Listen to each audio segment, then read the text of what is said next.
مدنی channel کے ناظرین، اس وقت کونیا کے ایئرپورٹ پر ہم حاضر ہیں اور وہاں منہ کا یہ بتا رہا ہے کہ یہاں بھی ٹھنڈی والا ماحول ہے۔ اگرچہ موسم ٹھنڈا ہے لیکن یہاں عاشقان رسول کے سیکھنے اور سمجھنے کا انداز گرما گرم ہے۔ اللہ تعالی ہمیں آرام طلبی سے نکل کر مشقت اٹھانے کی سوچ بناتے ہوئے مدنی کاموں کے لیے خود کو پیش کرنے کی توفیق عطا فرمائے۔ آمین۔ ماشاءاللہ یہ چل چل کر آ جاتا۔ ابھی ہمارے ایک ترکی کے اسلام بھائی یہ بھی پہنچ گئے، تو کافی یہاں پر اپنائیت کا ماحول ہے۔ اگرچہ نیا شہر ہے، جب آئے تھے تو اجنبی لگتے تھے لیکن اب رات ہو چکی ہے، جب آئے تھے صبح تھی، رات ہو چکی ہے اور اب اجنبی والا یہ شہر نہ رہا ایک ہی دن کے اندر اللہ کی رحمت سے۔ مرحبا مرحبا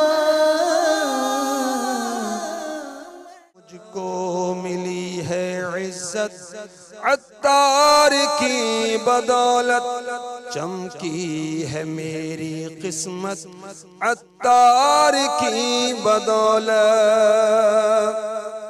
اپنا بنایا مجھ کو سینے لگایا مجھ کو، اپنا بنایا مجھ کو سینے لگایا مجھ کو، جو بھی ہے میری وقعت عطار کی بدولت، مجھ کو ملی ہے عزت عطار کی بدولت، ہر طرف نیکی کی دعوت عام ہو،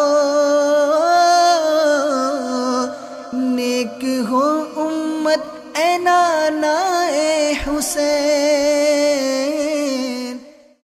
کھانا کھانے کے بعد جو لوگ ہاتھ نہیں دھوتے، جو آج کل ٹیشو پیپر کا دور ہے، جیسے عموماً رات کا کھانا کھایا تو ٹیشو پیپر نکالا، ہاتھ ٹیشو پیپر سے صاف کر لیے لیکن دھوتے نہیں، تو جو کھانا کھائے اور بغیر ہاتھ دھوئے سو جائے تو اس کی انگلیوں میں برس ہو جانے کا، سفید داغ جو ہوتے ہیں، برس بیماری ہے، برس ہو جانے کا خطرہ رہتا ہے، کیونکہ ہاتھ دھوئیں تو یہ جو بھی جمس و جراثیم وغیرہ ہوتے ہیں وہ پانی میں نکل جاتے ہیں۔ اب دوبارہ ہاتھ پہنچنے سے کپڑے پہ لگے ہوئے جراثیم بھی ہاتھ پر لگنے کا اندیشہ رہتا ہے۔